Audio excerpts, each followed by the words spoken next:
That night, in the mid-watch, when the old man, as his wont at intervals, stepped forth from the scuttle in which he leaned, and went to his pivot-hole, he suddenly thrust out his face fiercely, snuffing up the sea air as a sagacious ship's dog will, in drawing nigh to some barbarous isle. He declared that a whale must be near.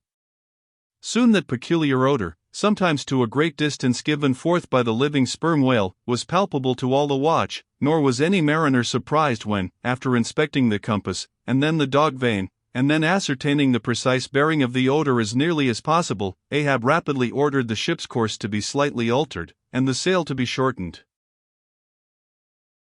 The acute policy dictating these movements was sufficiently vindicated at daybreak, by the sight of a long sleek on the sea directly and lengthwise ahead, smooth as oil, and resembling in the pleated watery wrinkles bordering it, the polished metallic-like marks of some swift tide-rip, at the mouth of a deep, rapid stream. Man the mast-heads. Call all hands. Thundering with the butts of 3 clubbed handspikes on the forecastle deck, Daggoo roused the sleepers with such judgment claps that they seemed to exhale from the scuttle, so instantaneously did they appear with their clothes in their hands. "What do ye see?" cried Ahab, flattening his face to the sky. "Nothing, nothing, sir," was the sound hailing down in reply. "T'gallant sails, stunsails. Alow and aloft, and on both sides." All sail being set, he now cast loose the lifeline, reserved for swaying him to the main royal masthead, and in a few moments they were hoisting him thither, when, while but 2/3 of the way aloft, and while peering ahead through the horizontal vacancy between the main topsail and topgallant sail, he raised a gull-like cry in the air, "There she blows, there she blows! A hump like a snow hill! It is Moby-Dick!" Fired by the cry which seemed simultaneously taken up by the 3 lookouts, the men on deck rushed to the rigging to behold the famous whale they had so long been pursuing. Ahab had now gained his final perch, some feet above the other lookouts, Tashtego standing just beneath him on the cap of the topgallant mast, so that the Indian's head was almost on a level with Ahab's heel. From this height the whale was now seen some mile or so ahead, at every roll of the sea revealing his high sparkling hump, and regularly jetting his silent spout into the air. To the credulous mariners it seemed the same silent spout they had so long ago beheld in the moonlit Atlantic and Indian Oceans. "And did none of ye see it before?" cried Ahab, hailing the perched men all around him. "I saw him almost that same instant, sir, that Captain Ahab did, and I cried out," said Tashtego. "Not the same instant, not the same, no, the doubloon is mine, fate reserved the doubloon for me. None of ye could have raised the white whale first. There she blows. There she blows, there she blows. There again, he cried, in long-drawn, lingering, methodic tones, attuned to the gradual prolongings of the whale's visible jets. He's going to sound. In stunsails. Down topgallant sails. Stand by 3 boats. Mr. Starbuck, remember, stay on board, and keep the ship. Helm there. Luff a point. So, steady, man, steady. There go flukes. No, only black water. Already the boats there? Stand by. Lower me, Mr. Starbuck, lower, quicker, and he slid through the air to the deck. He is heading straight to leeward, sir, cried Stubb, right away from us, cannot have seen the ship yet. Be dumb, man. Stand by the braces. Hard down the helm, brace up. Shiver her. So, well that. Boats. Soon all the boats but Starbuck's were dropped, all the boatsails set, all the paddles plying, with rippling swiftness, shooting to leeward, and Ahab heading the onset.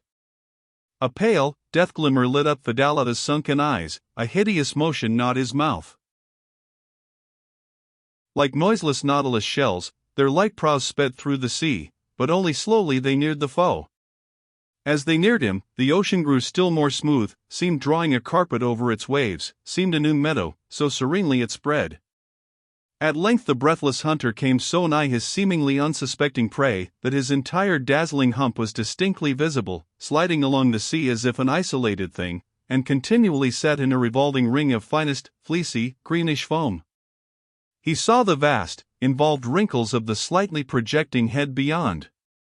Before it, far out on the soft Turkish rugged waters, went the glistening white shadow from his broad, milky forehead, a musical rippling playfully accompanying the shade, and behind, the blue waters interchangeably flowed over into the moving valley of his steady wake, and on either hand bright bubbles arose and danced by his side. But these were broken again by the light toes of hundreds of gay fowls softly feathering the sea, alternate with their fitful flight, and like to some flagstaff rising from the painted hull of an argosy, the tall but shattered pole of a recent lance projected from the white whale's back, and at intervals one of the cloud of soft-toed fowls hovering, and to and fro skimming like a canopy over the fish, silently perched and rocked on this pole, the long tail feathers streaming like pennons. A gentle joyousness, a mighty mildness of repose and swiftness, invested the gliding whale. Not the white bull Jupiter swimming away with ravished Europa clinging to his graceful horns, his lovely, leering eyes sideways intent upon the maid, with smooth bewitching fleetness, rippling straight for the nuptial bower in Crete, not Jove, not that great majesty supreme. Did surpass the glorified white whale as he so divinely swam? On each soft side, coincident with the parted swell, that but once leaving him, then flowed so wide away on each bright side, the whale shed off enticings.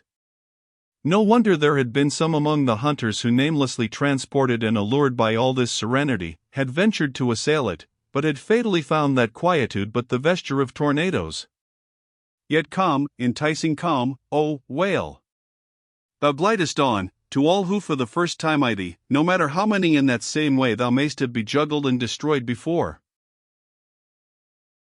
And thus, through the serene tranquillities of the tropical sea, among waves whose hand-clappings were suspended by exceeding rapture, Moby-Dick moved on, still withholding from sight the full terrors of his submerged trunk, entirely hiding the wrenched hideousness of his jaw. But soon the forepart of him slowly rose from the water. For an instant his whole marbleized body formed a high arch, like Virginia's natural bridge, and warningly waving his bannered flukes in the air, the grand god revealed himself, sounded, and went out of sight. Hoveringly halting, and dipping on the wing, the white seafowls longingly lingered over the agitated pool that he left. With oars apeak, and paddles down, the sheets of their sails adrift, the three boats now stilly floated, awaiting Moby-Dick's reappearance. "An hour," said Ahab, standing rooted in his boat's stern, and he gazed beyond the whale's place, towards the dim blue spaces and wide-wooing vacancies to leeward. It was only an instant, for again his eyes seemed whirling round in his head as he swept the watery circle. The breeze now freshened, the sea began to swell. The birds, cried Tashtego. In long Indian file, as when herons take wing, the white birds were now all flying towards Ahab's boat, and when within a few yards began fluttering over the water there, wheeling round and round, with joyous, expectant cries. Their vision was keener than man's. Ahab could discover no sign in the sea. But suddenly as he peered down and down into its depths, he profoundly saw a white living spot no bigger than a white weasel, with wonderful celerity uprising, and magnifying as it rose, till it turned, and then there were plainly revealed two long crooked rows of white, glistening teeth, floating up from the undiscoverable bottom. It was Moby-Dick's open mouth and scrolled jaw, his vast, shadowed bulk still half blending with the blue of the sea. The glittering mouth yawned beneath the boat like an open-doored marble tomb, and giving one sidelong sweep with his steering oar, Ahab whirled the craft aside from this tremendous apparition. Then, calling upon Fedallah to change places with him, went forward to the bows, and seizing Perth's harpoon, commanded his crew to grasp their oars and stand by the stern. Now, by reason of this timely spinning round the boat upon its axis, its bow, by anticipation, was made to face the whale's head while yet under water. But as if perceiving this stratagem, Moby-Dick, with that malicious intelligence ascribed to him, sidelingly transplanted himself, as it were, in an instant, shooting his pleated head lengthwise beneath the boat. Through and through every plank in each rib, it thrilled for an instant, the whale obliquely lying on his back, in the manner of a biting shark, slowly and feelingly taking its bows full within his mouth, so that the long, narrow, scrolled lower jaw curled high up into the open air, and one of the teeth caught in a rowlock. The bluish pearl white of the inside of the jaw was within 6 inches of Ahab's head, and reached higher than that. In this attitude the white whale now shook the slight cedar as a mildly cruel cat her mouse. With unastonished eyes Fedallah gazed, and crossed his arms, but the tiger-yellow crew were tumbling over each other's heads to gain the uttermost stern.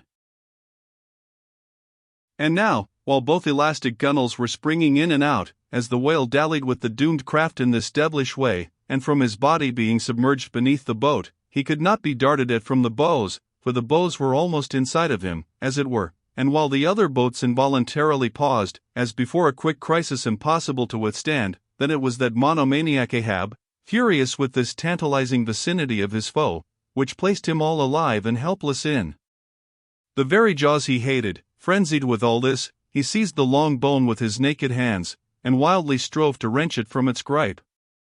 As now he thus vainly strove, the jaw slipped from him, the frail gunwales bent in, collapsed, and snapped, as both jaws, like an enormous shears, sliding further aft, bit the craft completely in twain, and locked themselves fast again in the sea, midway between the two floating wrecks.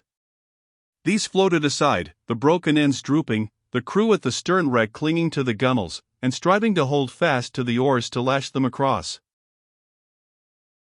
At that preluding moment, ere the boat was yet snapped, Ahab, the first to perceive the whale's intent, by the crafty upraising of his head, a movement that loosed his hold for the time, at that moment his hand had made one final effort to push the boat out of the bite. But only slipping further into the whale's mouth, and tilting over sideways as it slipped, the boat had shaken off his hold on the jaw, spilled him out of it, as he leaned to the push, and so he fell flat-faced upon the sea. Ripplingly withdrawing from his prey, Moby-Dick now lay at a little distance, vertically thrusting his oblong white head up and down in the billows, and at the same time slowly revolving his whole spindled body, so that when his vast wrinkled forehead rose some 20 or more feet out of the water, the now rising swells, with all their confluent waves, dazzlingly broke against it, vindicatively tossing their shivered spray still higher into the air. 23. So, in a gale, the but half-baffled channel billows only recoil from the base of the Eddystone, triumphantly to overleap its summit with their scud. 23. This motion is peculiar to the sperm whale. It receives its designation, pitchpoling, from its being likened to that preliminary up and down poise of the whale lance, in the exercise called pitchpoling, previously described. By this motion the whale must best and most comprehensively view whatever objects may be encircling him. But soon resuming his horizontal attitude, Moby-Dick swam swiftly round and round the wrecked crew, sideways churning the water in his vengeful wake, as if lashing himself up to still another and more deadly assault. The sight of the splintered boat seemed to madden him, as the blood of grapes and mulberries cast before Antiochus's elephants in the book of Maccabees. Meanwhile Ahab, half smothered in the foam of the whale's insolent tail, and too much of a cripple to swim, though he could still keep afloat, even in the heart of such a whirlpool as that, helpless Ahab's head was seen, like a tossed bubble which the least chance shock might burst. From the boat's fragmentary stern, Fedallah incuriously and mildly eyed him. The clinging crew, at the other drifting end, could not succor him, more than enough was it for them to look to themselves. For so revolvingly appalling was the white whale's aspect, and so planetarily swift the ever-contracting circles he made, that he seemed horizontally swooping upon them. And though the other boats, unharmed, still hovered hard by, still they dared not pull into the eddy to strike, lest that should be the signal for the instant destruction of the jeopardized castaways, Ahab and all, nor in that case could they themselves hope to escape. With straining eyes, then, they remained on the outer edge of the direful zone, whose center had now become the old man's head. Meantime, from the beginning all this had been descried from the ship's mastheads, and squaring her yards, she had borne down upon the scene, and was now so nigh, that Ahab in the water hailed her, sail on the, but that moment a breaking sea dashed on him from Moby-Dick, and whelmed him for the time. But struggling out of it again, and chancing to rise on a towering crest, he shouted, "Sail on the whale, drive him off!" The Pequod's prows were pointed, and breaking up the charmed circle, she effectually parted the white whale from his victim. As he sullenly swam off, the boats flew to the rescue. Dragged into Stubbs' boat with bloodshot, blinded eyes, the white brine caking in his wrinkles, the long tension of Ahab's bodily strength did crack, and helplessly he yielded to his body's doom, for a time, lying all crushed in the bottom of Stubbs' boat, like one trodden under foot of herds of elephants. Far inland, nameless wails came from him, as desolate sounds from out ravines. But this intensity of his physical prostration did but so much the more abbreviate it. In an instant's compass, great hearts sometimes condense to one deep pang, the sum total of those shallow pains kindly diffused through feebler men's whole lives. And so, such hearts, though summary in each one suffering, still, if the gods decree it, in their lifetime aggregate a whole age of woe, wholly made up of instantaneous intensities, for even in their pointless centers, those noble natures contain the entire circumferences of inferior souls. "The harpoon," said Ahab, halfway rising, and draggingly leaning on one bended arm, "is it safe?" "Aye, sir, for it was not darted, this is it," said Stubb, showing it. "Lay it before me. Any missing men?" 1, 2, 3, 4, 5, there were 5 oars, sir, and here are 5 men. "That's good. Help me, man, I wish to stand. So, I see him. There. Going to leeward still, what a leaping spout. Hands off from me. The eternal sap runs up in Ahab's bones again. Set the sail, out oars, the helm." It is often the case that when a boat is stove, its crew, being picked up by another boat, help to work that second boat, and the chase is thus continued with what is called double-banked oars. It was thus now. But the added power of the boat did not equal the added power of the whale, for he seemed to have treble-banked his every fin, swimming with a velocity which plainly showed that if now, under these circumstances, pushed on, the chase would prove an indefinitely prolonged, if not a hopeless one, nor could any crew endure for so long a period, such an unintermitted, intense straining at the oar, a thing barely tolerable only in some one brief vicissitude. The ship itself, then, as it sometimes happens, offered the most promising intermediate means of overtaking the chase. Accordingly, the boats now made for her, and were soon swayed up to their cranes, the 2 parts of the wrecked boat having been previously secured by her, and then hoisting everything to her side, and stacking her canvas high up, and sideways outstretching it with stunsails, like the double-jointed wings of an albatross, the Pequod bore down in the leeward wake of Moby-Dick. At the well-known, methodic intervals, the whale's glittering spout was regularly announced from the man-mast heads, and when he would be reported as just gone down, Ahab would take the time, and then pacing the deck, binnacle watch in hand, so soon as the last second of the allotted hour expired, his voice was heard to, "Whose is the doubloon now? D'ye see him?" And if the reply was, "No, sir," straightway he commanded them to lift him to his perch. In this way the day wore on, Ahab, now aloft and motionless, anon, unrestingly pacing the planks. As he was thus walking, uttering no sound, except to hail the men aloft, or to bid them hoist a sail still higher, or to spread one to a still greater breadth, thus to and fro pacing, beneath his slouched hat, at every turn he passed his own wreck boat, which had been dropped upon the quarter-deck, and lay there reversed, broken bout a shattered stern. At last he paused before it, and as in an already overclouded sky fresh troops of clouds will sometimes sail across, so over the old man's face there now stole some such added gloom as this. Stubb saw him pause, and perhaps intending, not vainly, though, to evince his own unabated fortitude, and thus keep up a valiant place in his captain's mind, he advanced, and eyeing the wreck exclaimed, "The thistle the ass refused, it pricked his mouth too keenly, sir, ha! What soulless thing is this that laughs before a wreck? Man, did I not know thee brave as fearless fire, and as mechanical, I could swear thou wert a poltroon? Groan nor laugh should be heard before a wreck." "Aye, sir," said Starbuck drawing near, "'tis a solemn sight, an omen, and an ill one." "Omen? Omen, the dictionary. If the gods think to speak outright to man, they will honorably speak outright, not shake their heads, and give an old wives' darkling hint at, begone. Ye two are the opposite poles of one thing, Starbuck is Stub reversed, and Stub is Starbuck, and ye two are all mankind, and Ahab stands alone among the millions of the peopled earth, nor gods, nor men his neighbors. Cold, cold, I shiver, how now? Aloft there. D'ye see him? Sing out for every spout, though he spout 10 times a second. The day was nearly done, only the hem of his golden robe was rustling. Soon, it was almost dark, but the lookout men still remained unset. Can't see the spout now, sir, too dark, cried a voice from the air. How heading when last seen? As before, sir, straight to leeward. Good. He will travel slower now 'tis night. Down royals and topgallant stunsails, Mr. Starbuck. We must not run over him before morning, he's making a passage now, and may heave to a while. Helm there. Keep her full before the wind, aloft.